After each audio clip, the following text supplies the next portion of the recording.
Hi friends, praise the Lord. எல்லாரும் எப்படி இருக்கீங்க? வாழ்க்கையில் எல்லாருக்கும் ரொம்ப முக்கியமானது அமைதி, பீஸ்ஃபுல்னஸ். இந்த அமைதி கிடைக்கணும்னு சொல்லிட்டு பல பேர் பல இடத்துக்கு போகிறாங்க. நாமளும் சில நேரத்தில் ஒரு அமைதியான இடத்துல போயிட்டு அப்படியே அமைதியாக தியானம் பண்ணி உட்காந்துரும் இல்லையா? நமக்கு ரொம்ப அமைதினா ரொம்ப ரொம்ப முக்கியம் வாழ்க்கைக்கு இல்லை?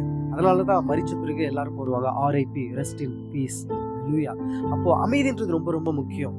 ஆனால் நம்முடைய எதிர்பார்ப்புக்கு மாறா வாழ்க்கை ரொம்ப ஒரு இரைச்சலா, ஒரு அலைச்சலா இருக்குது இல்லை? இதே போலதான் சீஷர்கள் படவுல அமைதியா பிரயாணம் பண்ணி கொண்டு இருக்கும்போது திடீர்னு ஒரு பெருங்காற்று வந்துடுச்சு. பெருங்காற்று வந்த உடனே அவங்க பயந்து போய் ஆண்டவர் கிட்ட சொல்றாங்க, ஆண்டவரே பெருங்காற்று, பெரும் புயல் வந்துடுச்சு, நாங்க செத்து போறோம், உங்களுக்கு கவலை இல்லையா அப்படின்னு கேட்கிறாங்க. ஆண்டவர் எழுந்து சொல்லுவாரு, அற்ப விசுவாசிகளே, ஏன் சந்தேகப்பட்டீங்க? உங்க கூட நானும் தானே இருக்கிறேன் அப்படின்னு சொல்லிட்டு அந்த கடலை பார்த்து, அந்த காற்றை பார்த்து, இறையாதே, அமைதலா இரு அப்படின்னு சொல்லிட்டு என்ன பண்ணுவாரு, சொல்லுவாரு.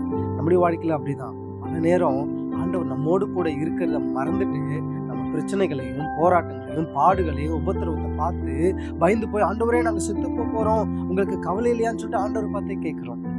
அற்ப விசுவாசிகளேன்னு சொல்றாரு. விசுவாசிங்க, ஆண்டவர் உங்களுடைய வாழ்க்கையிலும் நிச்சயமா அற்புதங்களை செய்வாரு. பிரச்சனைக்கு மத்தியில, போராட்டத்துக்கு மத்தியில, கஷ்டங்களுக்கு மத்தியில, நிந்தைக்கு மத்தியில ஆண்டவர் உங்களோடு கூட இருக்கிறார் அப்படின்னு சொல்லிட்டு நம்புங்க. கர்த்தர் பெரிய காரியங்களை செய்வார். God bless you.